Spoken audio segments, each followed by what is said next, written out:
Creiem que les presentacions de llibres que aniran venint amb el temps fan molt bon maridatge al món de la pintura, l'escultura i la fotografia, que és el que es dedica fonamentalment a Espai Art 60. Parlar de la Maria Dolors Orriols és parlar, al meu entendre, d'una de les grans veus de la literatura catalana de la segona meitat del segle XX. No diré que sigui una veu desconeguda, perquè no ho és, però sí una veu molt mal coneguda. I, per tant, crec que aquest acte d'avui, a veure si podem fer una mica de justícia i podem contribuir que sigui una mica més coneguda en aquest sentit. De petita, la Maria Dolors Orriols era una lectora voraç. Ho devorava tot el que tenia a les seves mans, el que li queia a les seves mans. I és sabut que si no hi ha lectura, evidentment no hi ha escriptura. És la condició sine qua non. I això li va permetre, de molt joveneta, ja quan tenia els seus 30 i pocs anys, l'any 1947 en concret, publicar la seva primera novel·la, que es diu Retorn a la vall. Quina és la part positiva d'aquesta novel·la, censura a part? Doncs que li va inculcar el cuc per l'escriptura i ja mai més el va deixar. A partir d'aquí, el seu riu literari va continuar creixent, creixent i creixent. Què passa l'any 49? Doncs aquest any, literàriament parlant, per ella és un any molt ric. Va publicar 2 reculls de contes, un que es diu Encenalls i l'altre que es diu Reflexos, i l'altre que es diu Cavalcades. Parlant de la novel·la, ja en la novel·la aquesta dels rius inconscients, s'escriu entre l'any 1950 i el 1953 i es considera la seva obra mestra. No només la seva obra mestra, sinó que la crítica actual la considera la primera novel·la de la postguerra civil de Catalunya. Fa segles que faig el mateix camí.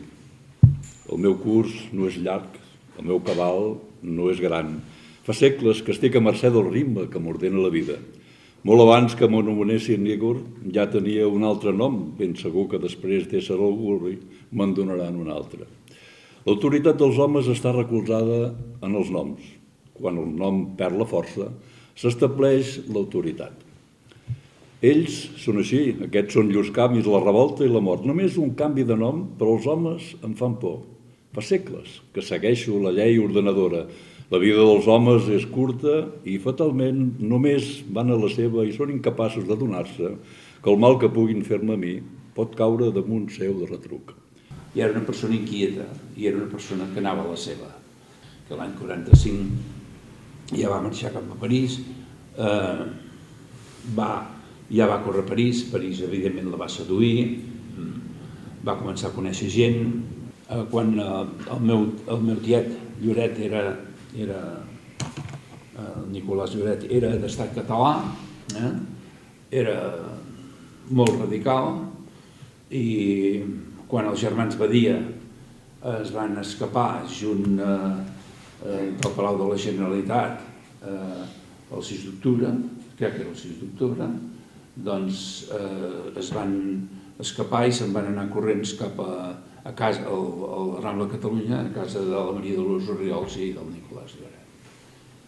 Per entendre la Maria Dolors Orriols s'ha d'entendre també aquest seu marit i s'ha d'entendre la tragèdia que permet que la Maria Dolors pugui escriure aquest llibre on hi ha el metge, hi ha l'hospital, hi ha el capellà, perquè en realitat el metge és el que va veure el capellà. Perquè el meu tiet era ateu, com ho soc jo, no estic ateu, i el meu tiet venia a missa, per exemple, a la Corba, que hi havia la capella, feien la missa, que ara la feia el doctor Esteve d'esquena, i jo un dia li vaig dir, se sentava allà darrere i s'estava ben quiet, i dic, i tu per què vens a missa? Li vaig dir, i em diu, vinc per respecte a vosaltres, jo he sigut un temps d'una pollitera vegada. Era un personatge així. Bé, aquí hi va haver que en Cotrina va conèixer, evidentment, en Ballarín, a la Maria Dolors Orriols i tot, perquè en Cotrina va estar a la Corba, i la Maria Dolors Orriols va dedicar a l'art, va fer de marxant, va anar a París, va comprar un apartament a París. En Gabriel, en realitat, de professió, és fotògraf, però a més és un poeta musical. Aquest llibre parteix de 3 poemaris i 3 situacions concretes. Una va ser, els primers 40 poemes són uns poemes curts. Hi ha la segona part, que uns quants van sortir publicats amb el llibre d'Estimat Ramon, i llavors ho vaig acabar-ho amb una altra col·lecció, que és una part d'una col·lecció que es diu Parets, i com que vaig fer 70, doncs podríem dir una mica, vaig replar, podríem dir, el llibre amb un regal amb els meus 70 anys. Això és un recull dels articles que n'ha parlat, que van sortint publicats i són els que estan entre el 2021 i el 2022 en el diari de Manlleu. I llavors hi ha aquestes curiositats lingüístiques que fa aquest recull de l'Ester, que realment són maques de veure. El govern d'Espanya fa anys i panys que mana a la Caixa, i els ministres de Podemos, els mascles i les femelles, i l'Ajuntament de la Colau, els mascles i les femelles, fomenten que aquesta entitat vengui rellotges i assegurances dentals, fins i tot els que no tenen dents. Vaig fer aquesta portada i llavors el llibre ha quedat fantàstic. Treballar, ho haig de dir-ho, amb Antoni Casas i amb tots plegats. Diu, la nota final ja fa temps que està escrita, però tampoc cal que acabem el llibre d'una manera amarga.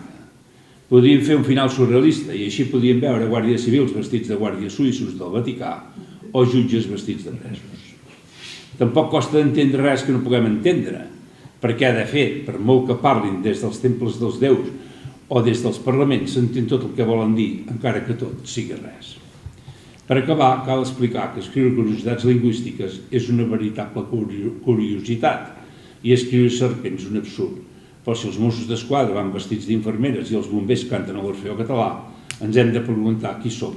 I si miréssim l'univers? En aquest tercer recull també tenim un esquelet que escriu poesia.